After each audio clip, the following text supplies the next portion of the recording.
Deputy sir, home minister sir और जितने भी हैं सभी को धन्यवाद। जितना भी लाइव चल रहा है थोड़ा सामने और फोकस कीजिए आप। हम बहुत दिल का बात, जो चीज ऐसा जगह हम लोग प्लेटफॉर्म ढूंढ रहा था जहां हम लोग अपना दिल का बात को रख सके, सारा अरुणाचल इसको देखना है। देखिए, ये जो इशू है, ये इशू कहीं ना कहीं मेरा घर से शुरू हुआ है। सभी लोग बोल रहा है कि एसटी देना है देना है, लेकिन किस प्रकार से देना है और किसको देना है। हमारा अरुणाचल कहीं ना कहीं सकल सूरत को देखिए, यहां ट्राइबल्स लोग एसटी देता है। गेट में जाने से काला वाला को पास मांगता है, सफेद वाला को पास नहीं मांगता है। कहीं ना कहीं हमें सिस्टम जो कोलैप्स है, हम बता रहे आप लोग को मैं बता दूं, मेरा माँ आउटसाइडर है। मेरा माँ को एसटी नहीं दिया गया है। वो किसने नहीं दिया गया है? मेरा चाचा, उसका नाम था रिटायर्ड एपा तनातरा एडीसी। तो हम लोग कहीं ना कहीं उनको ही देख के हम लोग भी बड़ा हुआ है। लेकिन कहीं ना कहीं हमारा ही माँ का फैमिली को फिर आप लोग का तरफ से एसटी देके नौकरी करने देता है। यही तो हम लोग बोल रहा था पहले से कि आप, मेरा माँ नॉन ट्राइबल है तो आपको एसटी नहीं मिलना चाहिए। लेकिन मेरा माँ को हम लोग एसटी लेने नहीं दिया, फिर दूसरा मेरा ही माँ का परिवार लोग यहाँ एसटी लेके एसटी कोटा में नौकरी कर रहा है। ये इसीलिए हम लोग ये इशू कहीं ना कहीं, मेरा सोल रोदुम जी, मिलो अंबो जी, हम लोग दिन रात एक करके हम लोग ये इशू को उठाया है। हमारा कहना क्या है, एसटी री वेरीफाई होना है। मेरा भी आप डीएनए टेस्ट करो।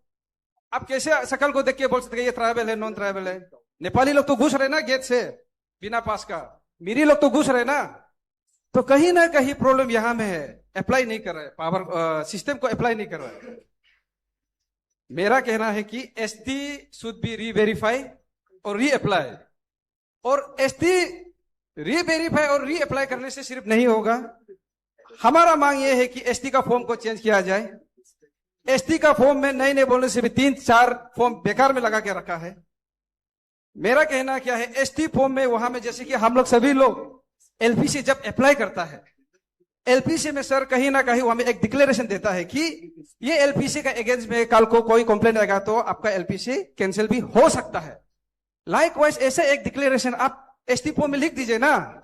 हमारा कहना है एसटी फॉर्म में एक सिर्फ वर्ड, एक पेज में आप एक फॉर्म में फॉर्मेट को चेंज करके वहां एक लिख दीजिए कि आई श्री तना तमर, मतलब डिक्लेरेशन कर रहा है कि कोई अगर हमको नॉन एपीएसटी बोलने से हम अपना एसटी को उसको डिफेमेशन नहीं देके हम आपको कोऑपरेट करेगा बोल के ऐसे एक कानून बना दीजिए सर। कानून तो है लेकिन यहां अप्लाई नहीं हो रहा है।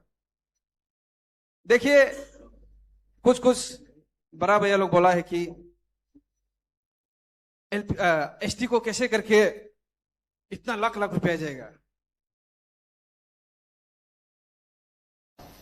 अभी एक क्वेश्चन आ रहा है कि फिर जो नॉन एपीएसटी कोटा में आप नौकरी कर रहे हैं उसका क्या?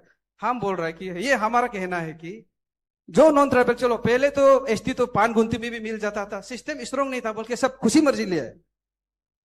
अब क्या करना है, अगर कोई जैसे कि हम नॉन एपीएसटी, अभी हम एसटी कोटा बैकलॉग में एसटी कोटा में नौकरी कर रहा था, हमको भी आप सजा मत दीजिए। आप हमको अगर पॉसिबिलिटी है तो हमको आप एसटी कोटा से उठा के आप जनरल में डाल दीजिए और हमको टैक्स कलेक्ट कीजिए मेरा से। ये हमारा सोच है, कितना तक सही हुआ मालूम नहीं है, हमारा सोच ऐसे है। मतलब दूसरा बात, हमारा यहाँ में हम लोग को कुछ लोग मालूम नहीं कानून क्या चीज है। हम लोग भी इतना कानून मालूम नहीं है, लेकिन जितना सकता है बोलता है। यहाँ में जो हमारा ट्राइबल लड़की लोग है, जो नॉन ट्राइबल शादी करते हैं उसको भगा दो बोलता है, ये भी गलत बात है। हमारा यहाँ में क्या है, जैसे कि अरुणाचल में हमारा 371H और आईएलपी है, सिर्फ उसमें आईएलपी है। लेकिन उन लोगों का सोच ऐसे है कि नॉन ट्राइबल शादी के तो भगा दो बोलते हैं। लेकिन कहीं ना कहीं मिजोरम, नागालैंड में, जैसे कि नागालैंड में है, नागालैंड है 371A और मिजोरम है 371G और उसका साथ प्रोटेक्शन इतना है, आईएलपी है, शेड्यूल है। हमारा अरुणाचल 3 इंटरनेशनल बॉर्डर शेयर करता है, 3 इंटरनेशनल बॉर्डर शेयर करता है, लेकिन सिर्फ हमारा प्रोटेक्शन सिर्फ क्या है, आईएलपी और कुछ नहीं है। और ये आईएलपी को भी हम लोग जोर जबरदस्ती हम लोग को पैसा मिलता है, ऑथोरिटी चेक करते हैं बोल कैसे नहीं है। हमारा सरकार, हमारा चीफ मिनिस्टर सर, हमारा इंटेंशन कोई गलत नहीं था। हम लोग अभी भी बोल रहा है, आप लोग ऐसा ही हर साल एक बार मीटिंग बताएगा ना, कभी यहाँ रैली होगा ना धरना होगा, और हम लोग तो इनकरेज करेगा भी नहीं सर। इसलिए अभी आईएलपी का भी वो टॉपिक है, सर ने बोला जो टॉपिक में बात किया उसमें बात करो बोला। मेरा कहना वही है कि एसटी री-वेरीफाई होना है और फॉर्मेट भी चेंज होना है और वहां डिक्लेरेशन देना है। अदरवाइज हम लोग को कोई नॉन एपीएसटी लोग कुछ बोल दिया तो हमारा ऊपर 200 करोड़ का डिफेमेशन देखिए रखा हुआ है। ये है, तो अगर आप कानून बनाए तो हमसे शुरू कीजिए, मेरा परिवार से हम ऑफर कर रहे हैं। इसलिए बोल रहा है कि निकास आया sir, thank you so much. यहां से भी आप लोग जो जो बोला है कि डिस्ट्रिक्ट वाइज करने से ठीक है ना, क्योंकि गन का भी होता है, वाइन सब के होते हैं। चलो मैं और एक बार फिर से आना चाहूंगा आईएलपी को लेकर बात में। इतना के लिए थैंक यू सो मच।